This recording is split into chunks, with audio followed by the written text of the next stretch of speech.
Hello दोस्तों, जय माता दी, राधे राधे। कैसे हैं आप सब फ्रेंड्स। आज इस वीडियो में हम आपके साथ शेयर करेंगे चैत्र नवरात्रे की पूजा सामग्री। फ्रेंड्स, चैत्र नवरात्रे शुरू हो रहे हैं 9 अप्रैल से और नवरात्रों में हमें कौन कौन सी पूजा सामग्री की आवश्यकता होती है वो सारी पूजा सामग्री इस वीडियो में हमने आपके साथ शेयर कर दी है।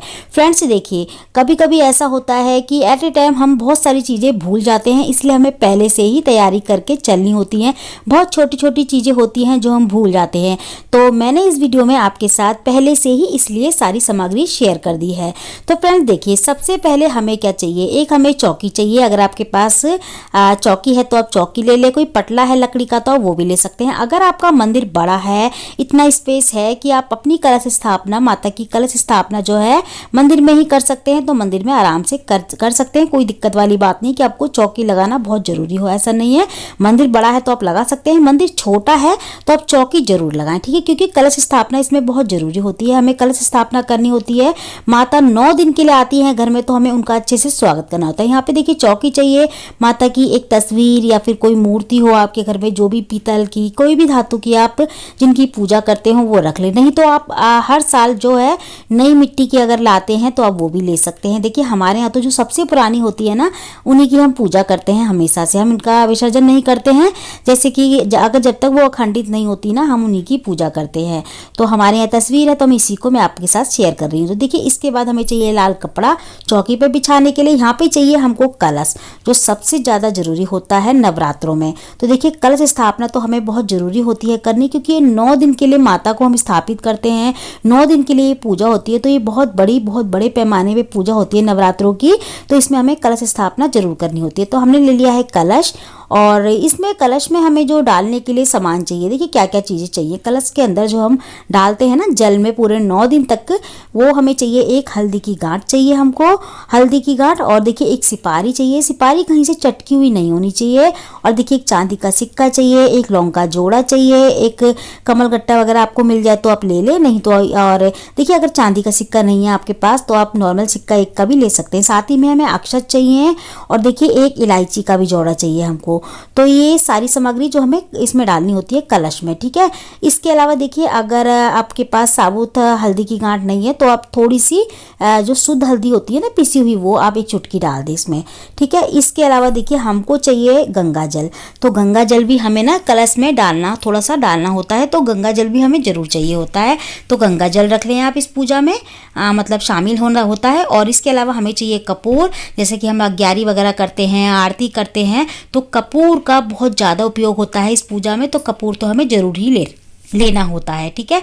इसके अलावा देखिए अगर आप शहद भी चढ़ाते हैं माता रानी को तो शहद भी जरूर रखें, और अगर आप कलश में भी थोड़ा सा शहद डालते हैं तो ले सकते हैं। बहुत सारे लोग ना शहद नहीं डालते, चीनी हल्की सी डाल देते हैं, या फिर कोई बतासा वगैरह डालने से अच्छा तो है कि हल्का सा शहद डाल दें, नहीं तो आप इसको स्किप कर सकते हैं, ठीक है। साथ में हमें चाहिए देसी घी का डब्बा एक, तो देसी घी का डब्बा जैसे कि हम दिया बाती करते हैं सुबह शाम, तो उसके लिए तो चाहिए होता है, साथ में अग्यारी के लिए भी।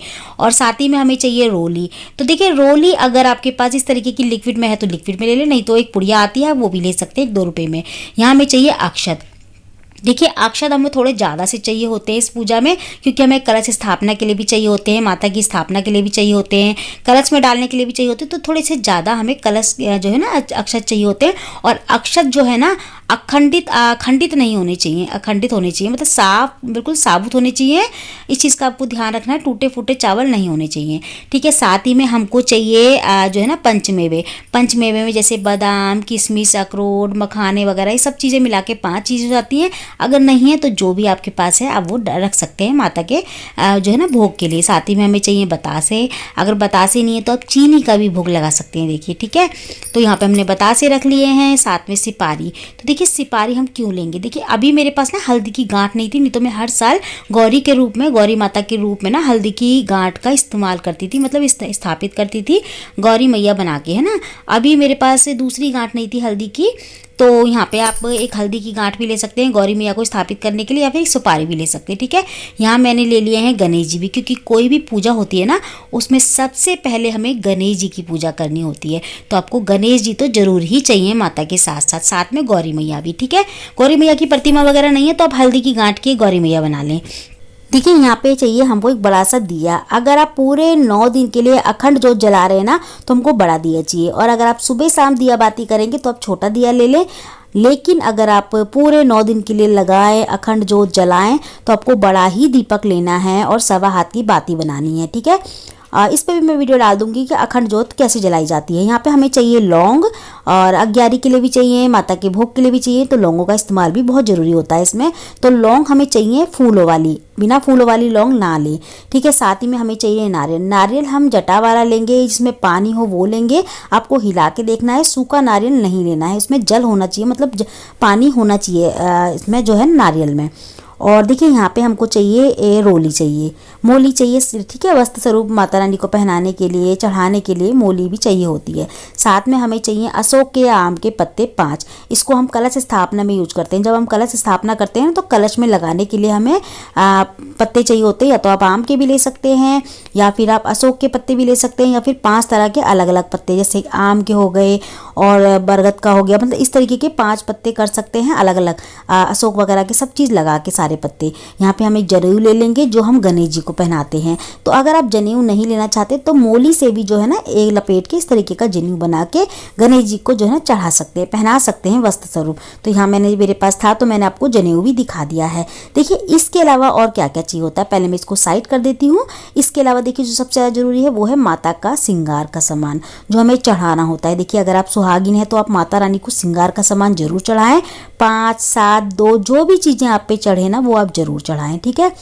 इसमें मैंने चूड़ी है, सिंदूर है, कंघी है और रबड़ है, मेहंदी है, ये चीज़ें रख ली है, ठीक है। साथ ही में आपको इसमें दक्षिणा भी रखनी है। अब 11 रुपये 21 रुपये रख सकते हैं, ठीक है। लेकिन आपको श्रृंगार का सामान माता रानी को जरूर चढ़ाना है। चाहे 5 चीज़ें चढ़ाएं, 5 नहीं है तो 2 चढ़ा दे, चूड़ी और सिंदूर जरूर चढ़ाएं माता रानी को, ठीक है। इसके अलावा हमको चाहिए फूल चाहिए माता रानी को चढ़ाने के लिए। ये मेरे घर में थोड़े से फूल पड़े थे, तो मतलब लगे हुए थे, तो वही मैंने तोड़ लिया आपको दिखाने के लिए, वरना फूल माला जरूर चढ़ाएं पहले दिन खासकर माता रानी को, ठीक है। तो पहले दिन के लिए आप बड़ी सी एक माला अच्छी सी लेके आए मार्केट से, मार्केट में आसानी से मिल जाती है। तो अभी मैंने आपको दिखाने के लिए सिर्फ छोटे छोटे फूल ले लिए जो हमारे ही घर में गमले में लगे हुए थे। यहाँ भोग के लिए आप फ्रूट्स वगैरह, सेब वगैरह जो भी आपके घर में अवेलेबल हो, जो भी आपके घर में हो वो आप जरूर चढ़ाएं। साथ ही में हमको चाहिए छोटी छोटी सी ऐसी उपली जो गाय के गोबर की बनी हुई होती है। तो मैंने घर में ही ये छोटी छोटी सी उपली बना ली हैं, क्योंकि मुझे इसकी ज़रूरत पड़ती रहती है पूजा वगैरह में, और अग्यारी वगैरह करते हैं तो ज़रूरत पड़ती रहती है, तो मैं ऐसे ही बना के रख लेती हूँ। तो इस तरह। और फ्रेंड्स देखिए यहाँ पे हमें चाहिए थोड़े से जौ जो हमें नवरात्रों में बोने होते हैं। देखिए अगर आप साल में दोनों नवरात्रों में, ये 2 नवरात्रे आते हैं दोनों में ही बोते हैं तो आप जरूर बोएं, नहीं तो इसको स्किप भी कर सकते हैं, क्योंकि बहुत सारे लोग एक ही बार बोते हैं, साल में दोनों बार नहीं बोते हैं। तो मैं तो दोनों साल मतलब दोनों नवरात्रों में ही बोती हूँ, इसलिए आपके साथ शेयर कर रही हूँ। तो ये धान है, इसके लिए हमें चाहिए मट्टी का एक बड़ा सा कटोरा इस तरीके का, और मिट्टी चाहिए जिसमें हम धान बोएंगे, ठीक है। तो फ्रेंड्स ये सारी पूजा सामग्री हमने नवरात्रों की आपके साथ शेयर कर दी है। पहले दिन तो हमें ये सारा सामान चाहिए होता है, उसके बाद तो डेली में हमें दिया बाती करना होता है और भोग लगाना होता है। तो सारा सामान ये हमें नवरात्रों से एक दिन पहले ही अरेंज करना होता है। तो फ्रेंड्स आज की वीडियो आपको हमारी कैसी लगी मुझे कमेंट करके जरूर बताइए। अच्छी लगी है तो लाइक, कमेंट, शेयर जरूर करिएगा। तो मैं मिलती हूँ आपसे अगली वीडियो में ऐसी ही अच्छी सी एक और वीडियो के साथ। जब तक के लिए जय माता दी, राधे राधे।